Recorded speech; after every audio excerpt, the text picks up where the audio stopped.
주님께서 여러분과 함께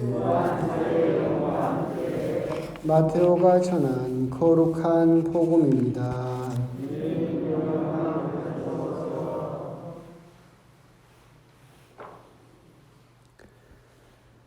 그때 예수님께서 사두가이들의 말문을 막아버리셨다는 소식을 듣고 바리사이들이 한데 모였다.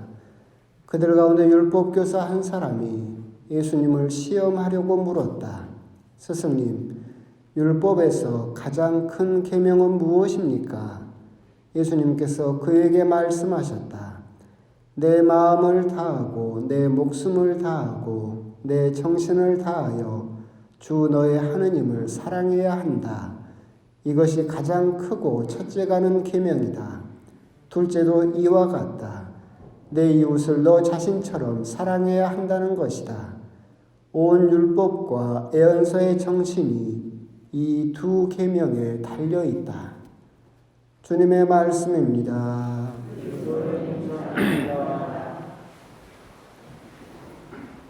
참 예수님, 날이 이제 갈수록 피부에 느껴질 만큼 추워지고 있습니다. 집에 보일러는 이제 떼시기 시작하셨습니까? 우리 신자분들은 돈 아낀다고 아까워서 아직까지도 버티고 계실 줄 알았더니 다 떼시는군요. 저도 조금 양심의 가책은 좀 덜해지는 것 같습니다. 저는 집에서 맨날 앉아서 숨만 쉬고 있으니까 추워서 보일러를 떼면 우리 어머니는 맨날 바쁘게 왔다 갔다 하시니까 덥다고 맨날 보일러를 끄고 하여튼 그런 계절이 바뀌는 또 그런 시기인 것 같고, 이런 시기일수록 또 감기 조심하시고 또 건강 잘 챙기셨으면 좋겠습니다. 오늘 복음 이야기 전에 뭐 특별하게 재밌는 이야기는 저도 없고, 근데 이제 아까 미사 전에 어떤 분이 그러시더라고요. 신부님, 우리도 헌금할 때 봉투 좀 씁시다.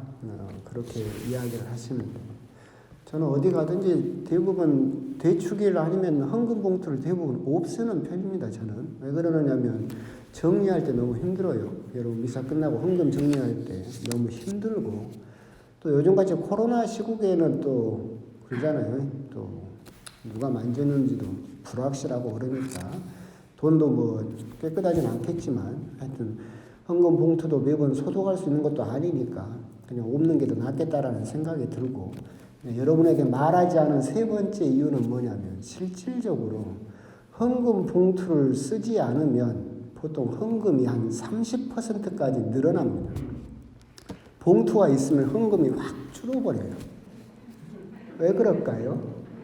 웃는 거 보니까 다 알죠? 봉투가 있으면 너무나 당당하게 1,000원을 내도 돼요. 아무도 모르잖아. 그렇죠? 근데 봉투가 없으면 1,000원을 들고 가려고 하는데 옆에 사람 눈치가 보여.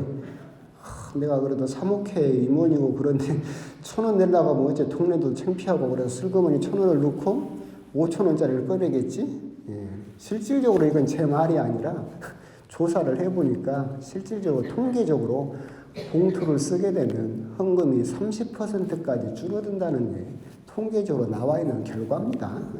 그래서 저는 봉투를 쓰지 않습니다. 그 대신 제가 여러분들한테 헌금 많이 하라고 말은 안 하잖아요. 그러니까 재미없어요? 할 말이 없어서 재밌으라고 한 말인데.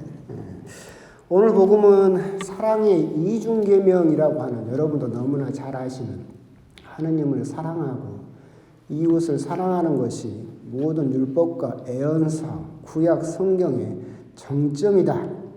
그것만이 오직 율법과 예언서가 가장 중요하게 이야기를 하고 있다라고 예수님께서 이야기를 하고 계시죠. 사랑의 이중계명이라고 불리는 이유는 이 두 가지 사랑이 서로 구분될 수 없기 때문에, 사랑은 두 가지인 것처럼 보이지만 하나의 사랑을 이루고 있고, 하느님을 사랑하는 사람은 이웃을 사랑할 수밖에 없고, 이웃을 사랑하는 사람은 결국 하느님을 사랑하는 것이다. 그래서 이중계명, 마치 동전의 앞면 뒷면인 것처럼 한 사랑을 이루고 있기 때문에 사랑의 이중계명이라고 부르고 있고, 이 사랑을 가장 또 극적으로 보여주신 분이 예수님이시죠. 당신의 십자가와 부활을 통해서 당신의 이웃들을 벗이라고 부르는 또 당신의 제자들과 모든 인류를 얼마나 사랑하시는가. 벗을 위하여 자기 목숨을 바치는 것보다 더 큰 사랑은 없다라고 하셨던 그 말씀을 직접 당신이 보여주심으로써 하느님 사랑과 이웃 사랑을 가장 극적으로 보여주셨던 분이다라고 하는 점에서도 우리들은 이 부분을 곰곰이 또 생각을 해보고 묵상을 해볼 필요가 있을 겁니다. 하느님을 사랑하고 이웃을 사랑해야 합니다. 이것이 우리 그리스도교의 가장 또 중요한 가르침이기도 하다라는 생각이 들죠. 여러분 하느님을 사랑하십니까? 이웃을 사랑하십니까? 그러면 됐네요. 사랑이 뭐 돼요? 난 궁금해지네 갑자기. 여러분들이 하느님을 사랑하고 이웃을 사랑한다며 사랑이 뭐예요? 좋아하는가? 사랑은 좋아하는 거. 그럼 제가 우리 집 고양이 솜털이 좋아하는데 그럼 제가 우리 집 고양이를 사랑하는 걸까요? 좋아하는 거하고 사랑하는 거하고 다르지. 사랑이 뭔지는 잘 몰라요. 사랑이 뭐 정확하게 알 수 있는 사람이 있으면 우리가 지금까지 인류가 생겨서 지금까지 내내 부르고 있는 노래가 무슨 노래예요?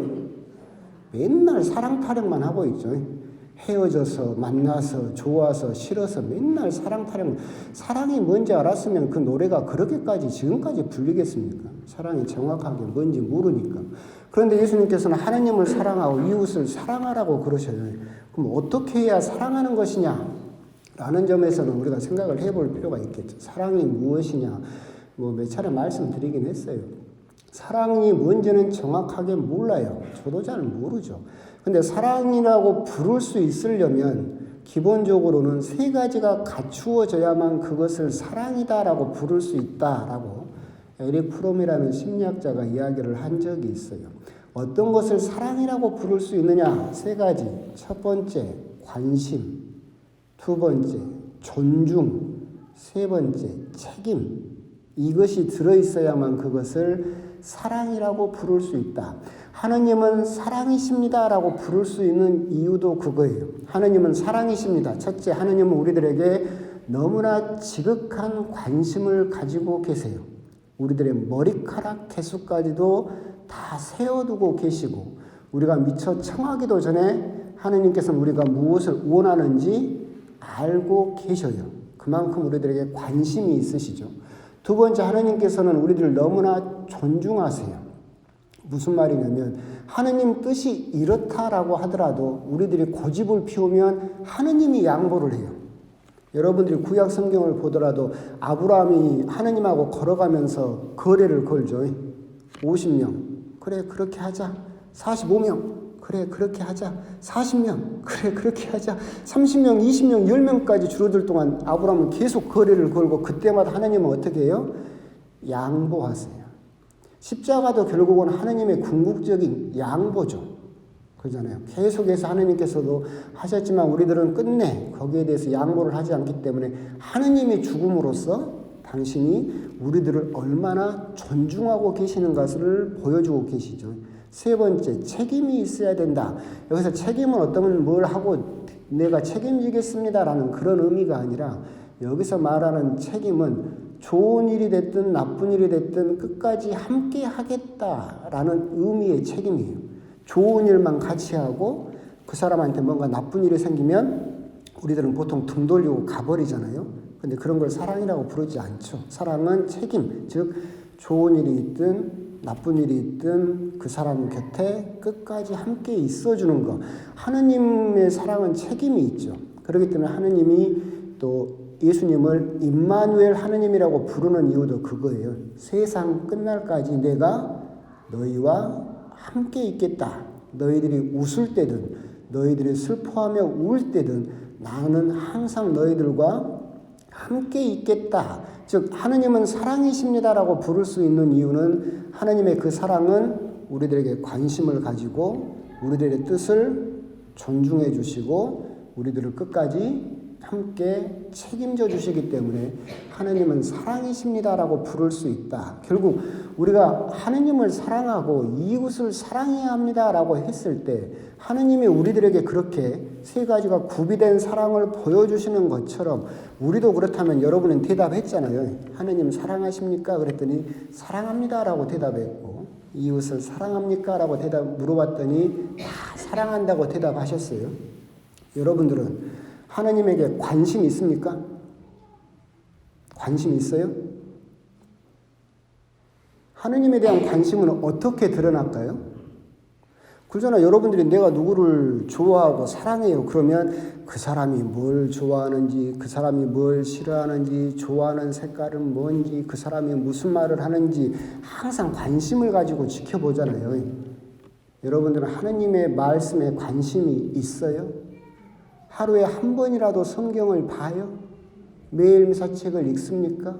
하느님이 나한테 뭐라고 하시는지 관심이 있어요? 두 번째, 하느님 뜻을 존중해요? 내가 기도를 했는데 내 기도대로 하느님이 들어주지 않아. 그래서 하느님이 당신의 뜻을 우리들에게 드러내고 있어. 그럴 때 우리들은 하느님의 그 뜻을 존중합니까? 내 뜻만 고집하지 않고 하느님께서 나에게 다른 뜻이 있으셨구나라고 하느님께서 하시는 일을 하느님의 의지를 존중하고 있는지. 세 번째, 좋을 때나 안 좋을 때나 우리들은 항상 하느님과 함께하고 있습니까? 좋은 일이 있을 때만 하느님과 함께하고 나에게 안 좋은 일이 있으면 하느님이 힘도 없고 하느님이 뭐 할 줄 아는 것도 없네 그러면서 나에게 안 좋은 일이 있으면 떠나버리는 사람도 너무나 많더라. 즉 우리들은 하느님을 사랑합니다. 오늘 복음에서도 예수님께서도 이야기하시잖아요. 하느님을 사랑해야 한다. 이웃을 사랑해야 한다라고 할 때 우리들은 너무나 쉽게 사랑이라고 대답을 하고 있지만 우리가 그렇게 사랑이라고 대답하는 거기에는 정말 내가 하느님과 이웃에 대해서 관심이 있는가? 그리고 하느님과 이웃의 뜻을 존중해주고 있는가? 그리고 하느님과 이웃과 끝까지 함께 하고 있는 책임 있는 모습을 보여주고 있는가? 적어도 이 세 가지가 갖추어져야만 적어도 우리들은 하느님께 사랑합니다 라고 이웃에게도 사랑합니다 라고 이야기할 수 있을 것이다 라고 하는 겁니다. 부부 사이의 사랑도 그렇고 누군가를 사랑한다 라고 이야기할 때는 우리들은 한번 되짚어 볼 필요가 있죠. 정말로 내 사랑이 그런 조건들을 다 갖추고 있는가. 쉽게 말하면 그렇잖아요. 여러분들이 핸드폰 매장이나 백화점 딱 가면 문 앞에서 뭐라고 이야기합니까? 사랑합니다 고객님 이라고 이야기를 하잖아요. 지가 나를 언제 봤다고 사랑을 해요. 그 사람들은 나를 사랑합니까? 내가 가진 신용카드를 사랑하는 겁니까? 내가 가진 신용카드를 사랑하는 거지 나를 사랑하는 건 아니잖아요. 그 대본에 알잖아요. 그들이 말하는 사랑합니다 고객님이라고 말하는 것은 나에게 관심도 없고 나를 존중하지도 않으며 나에게 책임져 주지도 않죠.